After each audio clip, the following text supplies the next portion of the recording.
So I have a new project up on the bench here. It's a Teisco style guitar, Japanese guitar from the 60s, early 70s maybe. And the way that I came about this, the Teisco style guitar that I had a few videos ago, I fixed it up, put it up for sale, sold it on Facebook Marketplace. But the guy that owns this one contacted me about buying mine, but it was already sold. And he had mentioned that he had an old beat up one that his son found in the garbage when he was 10 years old, hanging on his wall. So I said I'd really love to see the pictures of it. So he showed me pictures, and I said I really liked the way it looked. I said, if you don't have any sentimental value, if it doesn't have a sentimental value to you, would you consider selling it? So I offered him $40, and he said that was fine, but he also mentioned he was a night owl, and that it would have to be in the afternoon someday to pick up. So I tried to get it a couple times. He lives only about maybe half an hour from me, but he wasn't really available. So finally yesterday I was over in that area where he lives, and I offered him, you know, thinking about it and thinking about what I'd have to do to it, I offered him $30 now. So he took that, and I picked it up. I really like the way it looks, and even though it's got all this cool crackling and checking, I still decided that I'm probably going to paint this, and that might not be popular, but I was going to paint it as is with the cracking and everything and the chipping, and then just clean out the chipping with a knife afterwards, and just wet sand the edges so that some of the sunburst shows through. But other than that, I was, happy with the guitar. Nothing was working. There's no strings on it. The bridge is missing. The nut is missing. Everything is rusty. The pick guard is rusty. I have that soaking in vinegar right now.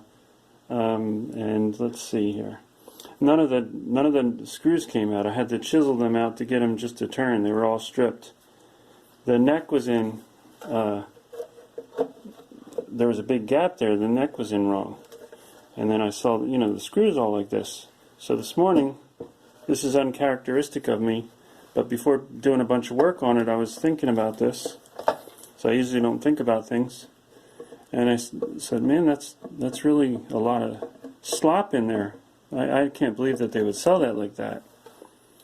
So then I decided to measure the scale length to make sure this neck even is the right scale length for this guitar.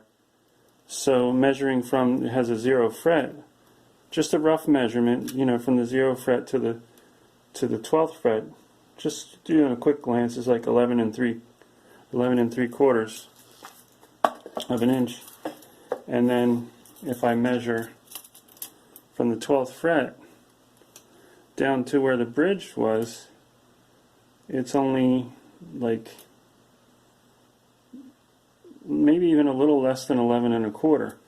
So 11 3/4 would be way back here. So this is definitely not the right neck for this guitar. I'd have to mount this back further. And not only that, I don't know how it's going to work. As far as the neck might be thicker this way, so I don't know. I'll have to put some like test strings on this before I put this all together. I probably will might still go ahead to paint this body just as a demonstration to show what you can do with this cracked finish, and paint right over it and then distress it. I'm probably going to do that anyway. But as far as the neck, it's got a cool, almost Stratocaster shape. It's got a lot of nice age to it. Tuners are all nice and greasy, and those are at least not rusty. The neck is nice and dirty looking. So I might be able to use this, like if I want to make, I make these hubcap guitars, so maybe I'll use that for this, because this is totally not the neck. But before I use it for anything else, I will set it up with a couple of strings and just see how, if it would eventually be able to be made playable.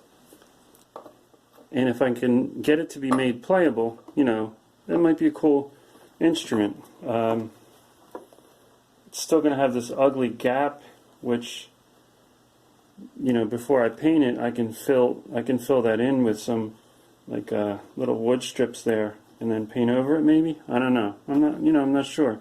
Or, you know, maybe have the gap. It's part of the guitar story, right? That this guitar was mismatched and made to work. But anyway, some of these parts, this will be a play music again, and it won't take that long either. The longest part will be me probably deciding what to do with it, but that still won't take that long. But here's an interesting, there's two of these pickups. Now the ground wire is kind of frayed on both of them, but I think I can work with that. But the interesting thing, these aren't pole pieces, you know, like you would have that go all the way through. These are just like a piece of metal that goes onto the magnet there. So see, I just thought that was interesting, because when I saw this, I thought they were like the poles that go all the way through, but they're not. They're just attached to the magnet.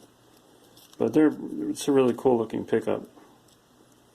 I wish things were made like this, you know, more often nowadays, rather than like just a plastic white ones or whatever. There's just so much more style to this. And, you know, obviously it's going to cost more because it's metal, but it's just really cool. I don't know.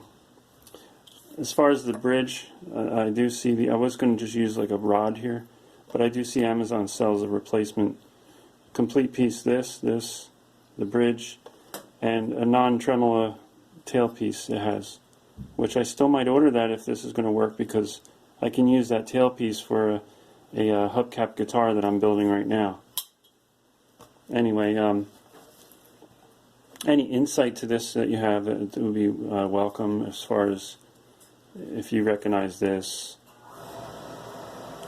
or if you think my idea of painting this is stupid. Let me know. But I'm still probably going to paint it. So I'll have an update on this as soon as I figure out what I'm going to do with it. I'll update this on Instagram, and then probably have a full, complete build, or show what I built with the parts if I don't reassemble this guitar.